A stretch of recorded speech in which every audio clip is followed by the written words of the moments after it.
தென்னரசு தேனை வலுக்கட்டாயமா கார்ல கூட்டிட்டு போறாரு. அப்ப தென்னரசு வண்டிய இடிச்சிடுறாங்க. தென்னரசு கோவப்பட்டு இறங்கி வர்றாரு. தென்னரசு வண்டிய இடிச்சவங்கள அடி அடின்னு அடிக்கிறாரு. அவங்கிட்ட சொல்றாரு, ஏண்டா நீ இடிச்சிட்டு நான் இடிச்சேன்னு சொல்லுவியாடான்னு சொல்லிட்டு திரும்பி பாக்குறாரு.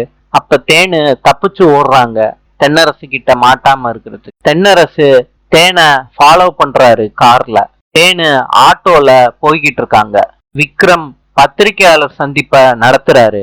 அவரு சொல்றாரு, தென்னரசு தேர்தல்ல போர்ஜரி பண்ணி தான் ஜெயிச்சான், அதுக்காண்டி உள்ள ஆதாரம் தான் இதெல்லாம் அப்படின்னு விக்ரம் காட்டுறாரு யாருக்கிட்டையும். தேனு ஆட்டோல இருந்து இறங்கி ஓடியாராங்க. மயங்கி கீழே விழுகிறாங்க. சிவபதி கார்ல வர்றப்ப தேனை பாக்குறாரு. மயக்கமாயி கீழே விழுந்து கிடக்கிறத. சிவபதி காரை நிப்பாட்டிட்டு தேனோட மயக்கத்தை தெளிய வைக்கிறாரு. தென்னரச மேலிடத்துல இருந்து கூப்பிட்டுருக்காங்க. தென்னரசம் போறாரு பதட்டத்தோட. அப்ப மேலதிகாரி சொல்றாரு, நீங்க நேர்மையான முறையில தேர்தல்ல ஜெயிக்கலன்னு எங்களுக்கு தெரிய வந்திருக்கு. உங்க எம்எல்ஏ பதவிய உடனடியா நீங்க ராஜினாமா பண்ணணும். தென்னரசு இதை கேட்ட உடனே ஷாக் ஆயிடுறாரு. நாளை சந்திப்போம்.